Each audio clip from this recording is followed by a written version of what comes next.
Ini kan masih cukup muda. Benar-benar masih muda kok saya ya. Masih muda sekali. Jangan kita mau berbagi ketika punya harta.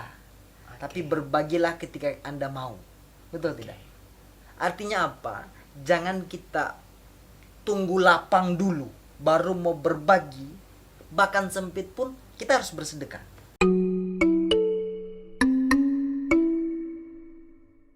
Jadi hari ini teman-teman Bang Galdek kedatangan orang yang luar biasa, motivator muda Kak Rizky Noprizal.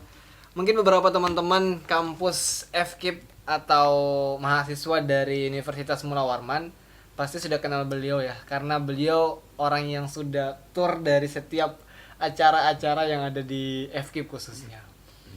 Sebelum saya memperkenalkan beliau, alangkah baiknya beliau yang memperkenalkan diri sendiri. Gitu. Silakan Kak. Oke, baik. Bismillahirrahmanirrahim teman-teman semuanya. Teman-teman Bang Gledek ya. Apa kabar? Semoga sehat selalu. Amin. Dalam keadaan terbaik. Salam kenal dari saya. Saya kalau di tempat kerja itu dipanggil Kang Rizky. Kang Rizky. Kalau di sekolah itu dipanggil Abi Rizky. Abi Rizky. Jadi kalau Bang Gledek mau manggilnya Abi. Akang, Abi, Fadol, silakan Oke. terserah saja, gitu ya. Siap Kak. Oke, Kang Rizky. Kayaknya lebih nyaman Kang Rizky ya kayaknya. Boleh, Oke. silakan. Kang Rizky. Kang Rizky merupakan direktur dari PT Trashco Institute dan ada banyak prestasi dan buku-buku yang sudah diluncurkan. Salah satunya adalah Jalan Hijrahku. Kalau boleh tahu Kak, ini singkat aja Kak terkait Jalan Hijrahku. Ini Jalan Hijrahku ini apa maksudnya, termotivasi dari apa Kak menulis buku ini? Oke, jadi buku Jalan Hijrahku ini ditulis pertama kali sama teman-teman di Universitas Mula Warman. Oke. Jadi dikumpulkan beberapa penulis, akhirnya dijadikan satu, dan para penulis ini menceritakan bagaimana jalan hijrahnya mereka. Kalau saya, Ya jadi jadi kumpulan beberapa cerita. kumpulan dari beberapa cerita, akhirnya ditunjuk saya sebagai penulisnya di antara beberapa penulis. Judul saya adalah Jalan Hijrahku, dalam subtema itu hijrahnya sang juara. Jadi dari atlet timnas Indonesia hijrah menjadi lebih baik lagi. Tapi bukan berarti timnas itu tidak baik teman-teman semua ya. Oke, terus ada di buku keduanya yaitu Sukses Sejak Mahasiswa. Oke, itu bagaimana Kak itu? Kalau buku yang kedua ini teman-teman semuanya, kesuksesan itu banyak orang berpikir ketika mendapatkan pekerjaan. Kalau dapatkan duit, tapi itu salah sebenarnya. Tidak tepat. Oke. Kita bisa sukses sejak muda, sejak mahasiswa bahkan. Nah, ingin mengajak di sana. Dan bukan hanya kuliah, tapi berorganisasi dan menambah jaringan. Misalnya gitu. Sip. Dan buku yang terakhir tuh ada, mudah-mudahan tidak yang terakhir sih. Tapi sementara yang terakhir ini adalah ADK Milenial 4.0. Ini tentang apa Kak? Kalau ADK Milenial 4.0 ini 4.0. sama mantan Presiden Ben Unmul. Oke. Sama anak Fakultas Hukum. Jadi bertiga kami menulis. Buku ini bercerita tentang anak orang-orang yang baik, ingin menyampaikan kebaikan dengan cara milenial. Makanya bukunya ADK 4.0. Gitu. Siap. Kesibukan Kakak selama ini sekarang semasa Corona mulai menghindap di bumi. Kalau kesibukan selama pandemi, pertama karena pekerjaan tetap itu sebagai guru di salah satu sekolah swasta Islam di Samarinda, itu yang pertama. Yang kedua sebagai manajer Trashco Institute masih. Terus alhamdulillah ini saya panggilnya Bang Gledek atau siapa nih? Terserah Bang. Gledek ya, Bang Gledek kita panggil. Alhamdulillah kita buka rumah Quran. Oh, rumah Quran. Jadi dengan adanya pandemi ini ada satu impian saya yang terkabulkan. Apa itu? Membuka rumah Quran. Itu yang ketiga. Yang keempat ya sebagai trainer. Besok kita ngisi di Bank Indonesia. Besoknya lagi ngisi di BLK, Balai Tenaga Kerjaan. Jadi calon-calon orang-orang yang ingin mendapatkan sertifikasi kerja harus ke sana, kita ngisi di sana besok lusanya. Jadi kerjaan dan beberapa event-event training. Itu yang selama pandemi. Tapi masih ada ya, selama pandemi itu ada juga. Ada.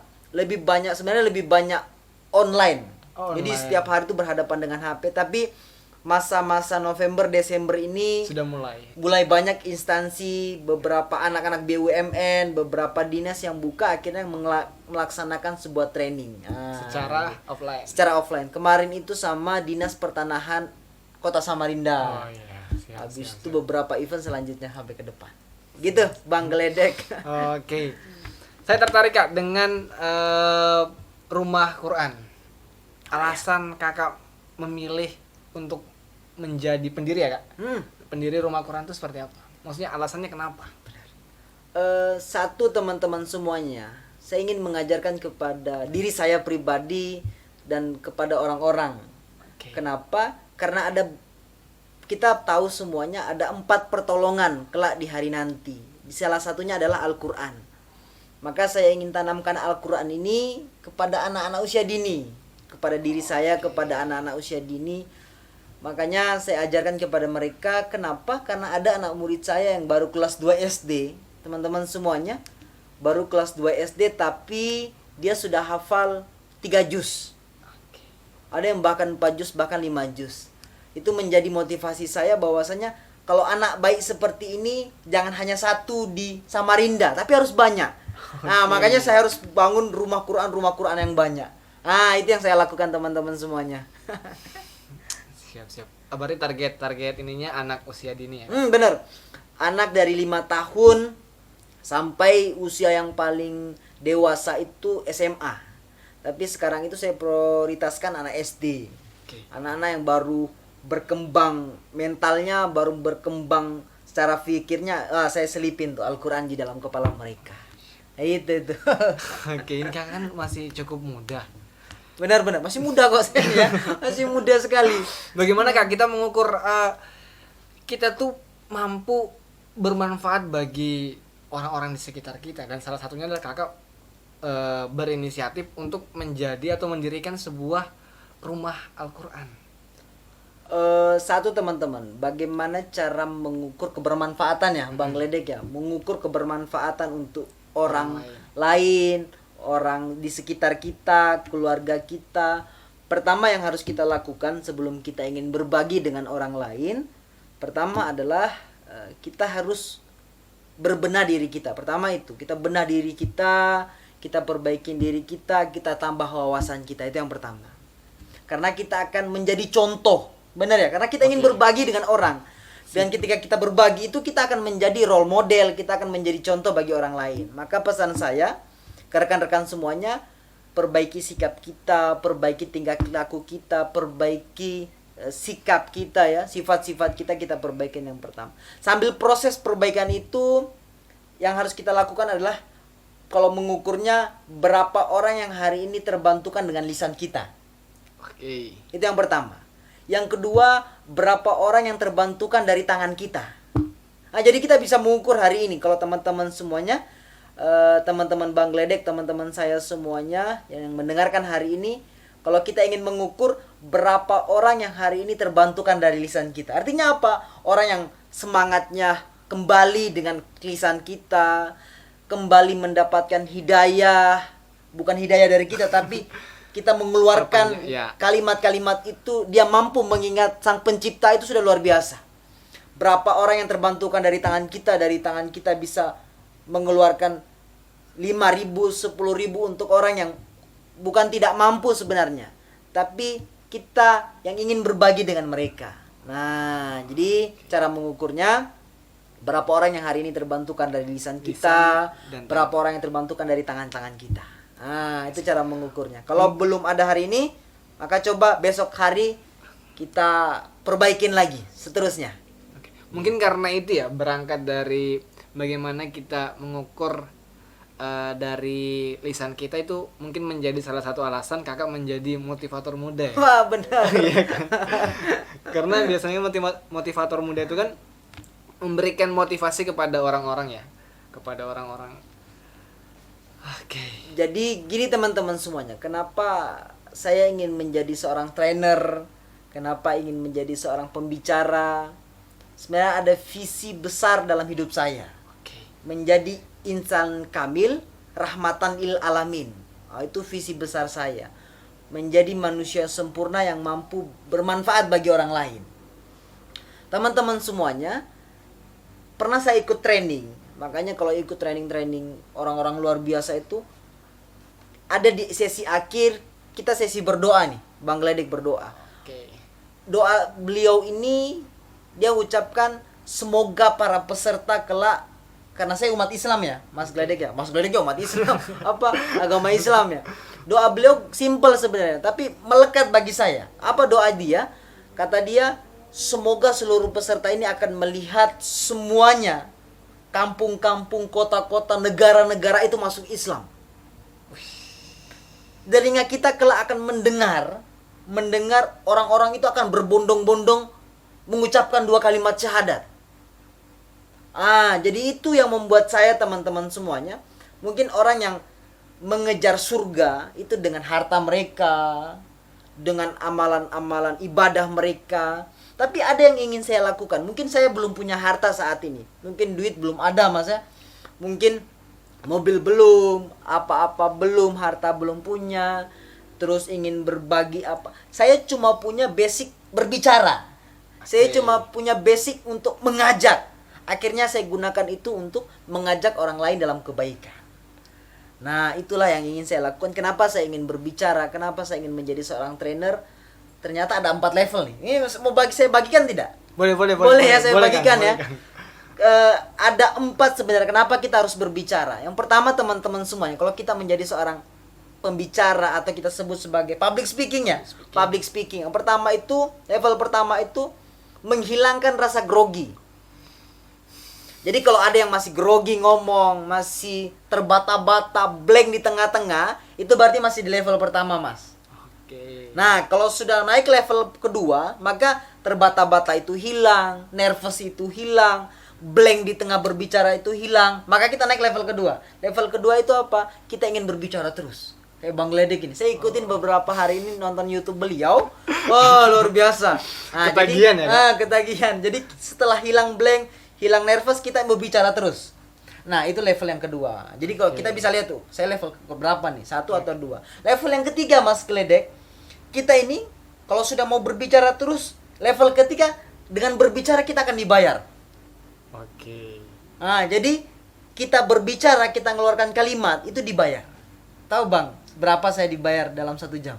Berapa? Nanti di podcast selanjutnya. Saya pernah ngisi, ini dikasih tahu nggak berapa bayarannya? Boleh. Nanti ada yang nggak ngundang saya lagi. Paling mahal saya pernah ngisi di salah satu rumah sakit yang ada di Kalimantan Timur. Itu 1 jam, itu 1.250.000. Tapi belum sama pajak. Pajak itu paling 100-200.000. Itu dengan berbicara. Akhirnya kita naik level yang ketiga. Jadi kalau kita berbicara itu dibayar. Jadi mesin duit. Tapi kata guru saya, kenapa saya menjadi motivator ya, Mas ya? Level pertama, level kedua, level ketiga itu semua manusia bisa sampai di sana. Tapi level keempat tak semua manusia mampu ke sana. Apa itu? Ketika blank sudah hilang, ingin berbicara terus, ingin mendapatkan duit, level yang keempat itu apa, Mas? Dengan berbicara kita mampu menyampaikan ayat Allah di sana. Kita ingin mengenalkan Allah di sana. Dengan cara seperti itu, mengajak orang lain, moga itu menjadi amal ibadah kita. Nah, di level yang keempat lah yang kita kejar. Akhirnya apa? Saya cari jalan saya, berbagi, ingin melakukan kebaikan dengan menjadi seorang trainer. Nah, itu kalau bertanya-tanya kenapa saya menjadi seorang trainer. Oke. Poin ketiga, Kak. Kenapa tadi Kakak bilang ya, Kakak tuh kalau di luar itu dibayar 1 jam tuh 1 jutaan lebih ya. Nah, yang saya lihat ketika Kakak diundang di lingkup kampus tidak ada fee, itu kenapa, Kak? Oke, teman-teman semuanya, kalau nanya ya, saya sering beberapa hari ini ngisi di paling banyak itu Di himpunan. Di himpunan. Terkhusus di Universitas Mula Warman. Terus yang paling besar kalau dunia kampus, Mas ya. Kalau dunia kampus yang paling besar yang pernah membayar saya itu ada 3 kampus. Yang pertama itu Universitas Mula Warman. Itu ada 1 fakultas yang pernah membayar saya di atas 10 juta. Wow. Itu dalam 2 hari. Jadi training 2 hari kita dibayar 10 juta ke atas. Yang kedua itu di Polnes. Nah, yang kedua itu di Polnes. Polnes itu seberang. Oke. Nah, yang ketiga itu tetangganya Polnes, Politani. Politani. Nah, itu 3 kampus itu yang pernah membayar kami paling mahal. Tadi pertanyaannya apa? Kenapa di Kenapa wilayah himpunan ya? Iya, di wilayah ini Ini nanti ya para himpunan tersinggung enggak ya? Iya, mereka Teman-teman nanti semua. justru malah berpikir mengundang kakak ini berbayar lagi. Teman-teman semuanya, saya jujur setiap ada yang japri saya, Mas atau Bang bisa ngisi tidak? Saya pasti tanya pertama kali ke mereka. Ini yang ngadain acara ini siapa? Pertama, saya akan kategorikan kalau perusahaan kita bekerja secara profesional teman-teman Oke. semuanya. Kalau perusahaan, instansi, dinas kita akan profesional sesuai dengan budget dan kapasitas kita. Itu yang pertama. Kalau masih turun ke bawah berarti lini-lini pelajar, intelektual. Kayak kampus, sekolah. Nah, itu saya akan melihat level mereka. Nah, turun lagi ke bawah himpunan. Kalau kampus ini per fakultas berarti ya. Kalau ke bawah himpunan. Himpunan ini tergantung dekat dengan saya atau tidak. Oke. Biasanya gitu ya. Kedekatan Nah, ya. kedekatan misalnya Umar ketua himpunan Ima Bastra Indonesia. Ima Bastra misalnya ngubungin saya, Mas bisa ngisi nggak? Saya akan lihat beliau, siapa sih yang ngundang saya? Akan lihat, pertama teman itu semuanya. Saya lihat, oh ternyata sahabat saya, oh teman saya. Saya ingin menolong beliau, betul tidak? Kita ingin melakukan kebaikan, akhirnya saya tolong beliau, saya bantu beliau. Makanya kenapa saya tidak memberikan fee ke teman-teman himpunan. Tapi kalau misalnya event per tahun, Oke. beda event misalnya pekanan, misalnya ada Mas ada kegiatan pekanan, itu saya nggak tarik fee. Tapi Bisa ini dong Kak, bisa tepar. Kalau pekanan Kakak diundang terus. Dan itu berbayar. itu enggak, akhirnya saya berani tolak kalau di sana. Tapi kalau yang per tahun, Per tahun ya? kalau agendanya per tahun, ini agendanya kapan? Setahun sekali. Kalau setahun sekali, maka kita lihat biasanya di angka 300. Ini bocoran jadinya ya. Ini yang pernah dibayar ke Ya, saya ya. ya. Yang pernah dibayar ke saya itu dari 300 sampai di angka 750.000. Oke. Nah, itu kalau himpunan. Mas Gledek. Luar biasa. Gledek ini orangnya the best. Harus orang-orang seperti dia ini harus dijaga, harus diawetkan ya. Karena Jawet kan Bang. Ya. Jangan. Oke. Oke Bang. Luar biasa kebermanfaatan ya. Mengukur kebermanfaatan dari lisan dan dari tangan. Sah aja Kak Bang kalau misalkan kita melihat bahwa kita ingin mengejar surga melalui harta. Sah-sah aja ya. Sah. Maksudnya ditanya sah-sah aja nggak sih kalau kita ngejar surga itu dengan harta ya? Iya. Teman-teman semuanya, surga itu luas. Oke. Ada surga yang disiapkan untuk orang-orang yang memang rajin sholat, ada. Jadi ada orang-orang surga yang disiapkan untuk orang-orang yang rajin puasa pun ada. Nah, dan surga paling tertinggi itu apa? Surga Firdaus. Teman-teman semuanya, harta itu Bang Gledek kalau dibuat untuk berbagi baik tidak? Baik, pasti baik. Dan orang yang masuk surga itu baik tidak? Baik pasti. Nah, teman-teman semua, kalau Anda gunakan harta Anda untuk melakukan kebaikan, insya Allah itu menjadi jalan kita menuju ke surganya Allah. Jadi sah-sah aja sebenarnya kalau harta Anda bahkan bermanfaat sekali. Kalau harta Anda digunakan untuk jalan kebaikan, apalagi membuat orang lain itu bahagia, luar biasa. Itu jarang-jarang sekali. Kalau hanya dia mengkotakkan harta aja Bang. Jadi dia tuh punya contoh dia orang kaya. Terus dia punya harta. Harta ini dia berikan. Dia hanya sebatas sedekah karena dia punya. Tidak lebih dari tidak mengerjakan hal-hal kebaikan yang lain. Itu seperti apa? Kalau konteksnya tidak mengerjakan, tapi dia tetap mengerjakan sholat yang wajib, intinya yang wajib dia laksanakan semua Bang Ledek, yang wajib dia selesaikan semua. Yang sunnah misalnya, yang wajib itu puasa di Ramadan, sholat 5 waktu, semua yang wajib dia kerjakan. Terus dia gunakan hartanya untuk memperkuat imannya dia, memperkuat keyakinan dia untuk mendapatkan pertolongan Allah, nggak apa-apa. Tapi yang salahnya kalau dia sedekah, bukan salah sih sebenarnya, apa namanya ya, kurang tepat. Kalau dia bersedekah, sedekah itu baik, tapi dia tidak laksanakan sholat, dia tidak puasa di bulan Ramadan, pahalanya sedekah dapat, tapi kalau 1 sampai 10 tidak maksimal di angka 10. Nah, jadi kalau biar maksimal apa? Yang wajib kita laksanakan, yang harta ini kita gunakan untuk berbagi, itu nggak apa-apa. Gitu dia. Oke, luar biasa. Oke Bang, pertanyaan terakhir. Piye itu?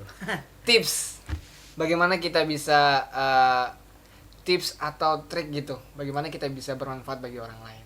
Kadang-kala tuh kan kita berpikir bahwa saya tidak punya ini, saya tidak punya apa-apa yang bisa saya berikan ke orang lain. Itu seperti apa buat meyakinkan diri kita sendiri bahwa sebenarnya kita tuh punya kelebihan masing-masing kan. Seperti apa tips dan triknya Bang? Teman-teman semuanya, kalau dalam dunia konsep sedekah ya, kalau dalam konsep dunia sedekah itu jangan kita mau berbagi ketika punya harta, tapi berbagilah ketika Anda mau. Betul tidak? Artinya apa? Jangan kita tunggu lapang dulu baru mau berbagi, bahkan sempit pun kita harus bersedekah.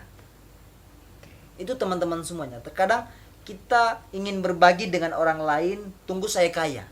Kapan kayanya? Gitu ya. Betul, saya mau berbagi tunggu punya duit. Kapan punya duitnya? Keburu meninggal. Betul tidak? Betul Bang. Yang kita lakukan apa? Teman-teman, hari ini ada, hari itu juga kita lakukan. Jadi walaupun sesempit apapun kita nggak punya apapun itu, berbagilah. Bukan hanya dalam konteks harta, tapi berbagi ilmu pengetahuan bisa, berbagi semangat bisa, berbagi hal-hal yang lain itu pun bisa. Maka teman-teman semuanya, saya ingin kasih evaluasi buat saya pribadi dan teman-teman semuanya. Yang harus kita lakukan adalah banyak-banyak belajar. Pertama itu, banyak-banyak belajar, banyak-banyak menambahkan teman. Relasi, jaringan, itu semua yang harus kita butuhkan. Agar apa? Kreativitas, ide, inovasi itu bisa bertumbuh karena ruang belajar kita luas. Kalau ruang belajar kita sempit, apa yang terjadi? Kreativitas itu akan jadi sempit. Jaringan persahabatan itu akan jadi sempit. Kenapa? Karena ruang belajar kita kecil. Maka teman-teman semuanya, saran saya perluas dulu ruang belajar kita. Perluas jejaring kita, perluas pertemanan kita. Nah, di sana kita akan mampu berbagi kebaikan. Di sana Anda akan temukan apa yang harus Anda lakukan. Teman-teman semuanya, kalau anak muda nggak tahu tugasnya, itu sama seperti kepala tanpa otak, badan tanpa jantung. Jadi nggak ada fungsinya. Kepala ada, tapi nggak ada otaknya, itu nggak ada fungsinya. Jadi kalau anak muda itu harus tahu fungsinya. Apa yang harus dilakukan oleh anak-anak muda. Apa yang dilakukan? Satu, teman-teman semua. Ini terakhir ya, Bang Ledek ya? Terakhir nih Bang. Terakhir, teman-teman semuanya ada 4 yang ingin saya bagikan. 4. Terakhir nih. Pertama, apa yang Anda lakukan untuk diri Anda? Pertama itu. Yang kedua, apa yang Anda lakukan untuk orang-orang di sekitar Anda? Yang ketiga, apa yang Anda lakukan untuk keluarga Anda? Yang keempat, apa yang Anda lakukan untuk negara Anda, bangsa Anda? Nah, jadi kita tahu fungsi kita dan kita mampu berbagi dengan orang lain. Yang pertama, apa yang Anda lakukan untuk diri Anda? Satu, misalnya yang baik-baik, saya membaca buku untuk menambah wawasan di kepala saya. Itu berarti untuk diri saya.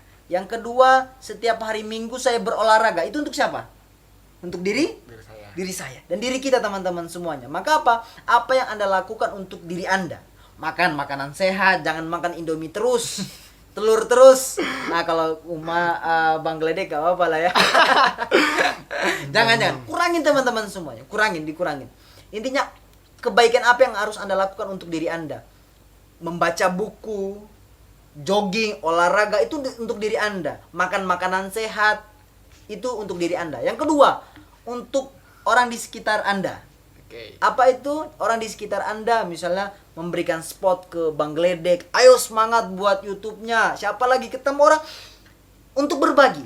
Jadi apa kebermanfaatan untuk orang di sekitar Anda? Berikan pertolongan, sedekah dengan dia, itu untuk orang di sekitar Anda. Yang ketiga, untuk siapa lagi? Keluarga apa? Hubungin orang tua, berikan kabar baik, sehat, berikan hadiah ke orang tua, itu yang untuk keluarga. Yang keempat, untuk bangsa, untuk negara. Apa? Menjadilah orang yang disiplin. Anak muda itu disiplin tingkah lakunya, disiplin pikirannya, disiplin ucapannya. Jadi teman-teman semua, sebenarnya ada 5 Bang. Satunya apa, Bang? Tapi Yang satu ini saya buka atau nanti? Nanti aja kayaknya. Nanti aja ya. Yang kelimanya rahasia. Sebenarnya ada betulan 5, yang keempat ini sampai ke negara. Nanti yang kelima ada spesial. Oke.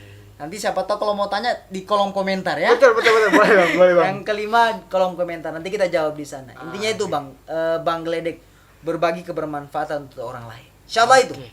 Terima kasih banyak bang atas tipsnya buat bagaimana kita bisa bermanfaat bagi orang lain. Oke. Abang ini sedang dalam proses atau dalam apa ya bang? Pengerjaan sesuatu yang bermanfaat bagi orang lain.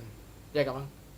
Benar. Ya kan? Benar. Lagi Ini berusaha untuk project besar. Oke, luar Kalau biasa. orang diangkat nominal rupiah, ini 2 triliun.